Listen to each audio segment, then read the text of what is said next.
നമസ്കാരം, ഞാൻ ഡോക്ടർ ആശ Susan Varghese, Konni believers ആശുപത്രിയിലെ കൺസൾട്ടന്റ് പൾമനോളജിസ്റ്റ് ആണ്. എല്ലാ വർഷവും മെയ് മാസത്തിലെ ആദ്യത്തെ ചൊവ്വാഴ്ച വേൾഡ് ആസ്മ ഡേ ആയിട്ട് ലോക ആരോഗ്യ സംഘടന, അതായത് WHO ഒരു സഹകരണ സംഘടനയായിട്ടുള്ള Global Initiative for Asthma GINA സംഘടിപ്പിച്ചു വരുന്നു.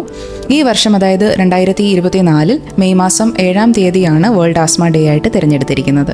ഈ വർഷത്തെ വേൾഡ് ആസ്മ ഡേയുടെ തീം എന്ന് പറയുന്നത് ആസ്മ എഡ്യൂക്കേഷൻ എംപവേഴ്സ്, അല്ലെങ്കിൽ ആസ്മ സംബന്ധിച്ചുള്ള ബോധവൽക്കരണം രോഗികളെ ശാക്തീകരിക്കുന്നു എന്നുള്ളതാണ്. ആസ്മ എന്ന് പറയുന്നത് ചികിത്സിച്ച് പൂർണ്ണമായും മാറ്റാൻ കഴിയുന്ന ഒരു അസുഖമല്ല, അത് ഇൻക്യൂറബിൾ ആണ്. പക്ഷേ ശരിയായ ചികിത്സയിലൂടെ ഒരു പരിധിവരെ രോഗത്തെ നിയന്ത്രിക്കാനും ആസ്മ വഷളായി ഉണ്ടാകുന്ന കോംപ്ലിക്കേഷൻസും ആസ്മ റിലേറ്റഡ് ആയിട്ടുള്ള മരണനിരക്കും കുറയ്ക്കാൻ അല്ലെങ്കിൽ തടയാനായിട്ട് നമുക്ക് സാധിക്കും. ലോകമെമ്പാടുമുള്ള ഒരു കണക്കെടുത്തു കഴിഞ്ഞാൽ ഏകദേശം 260 ദശലക്ഷത്തിലധികം ആളുകൾ ഇന്ന് ആസ്മ ബാധിതരാണ്.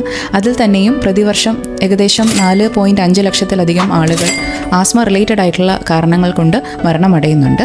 അവയിൽ പലതും തടയാൻ കഴിയുന്നതാണ്, അല്ലെങ്കിൽ രോഗികളുടെ ഇടയിലുള്ള അവബോധമില്ലായ്മ കൊണ്ട് ശരിയായ രീതിയിലുള്ള ചികിത്സ കിട്ടാതെ ഉണ്ടാവുന്നതാണ്. ഇന്ത്യയിലെ കണക്കെടുത്തു കഴിഞ്ഞാൽ ഏകദേശം 30 മില്യണോളം ആളുകൾ ഇന്ന് ആസ്മ ബാധിതരാണ്.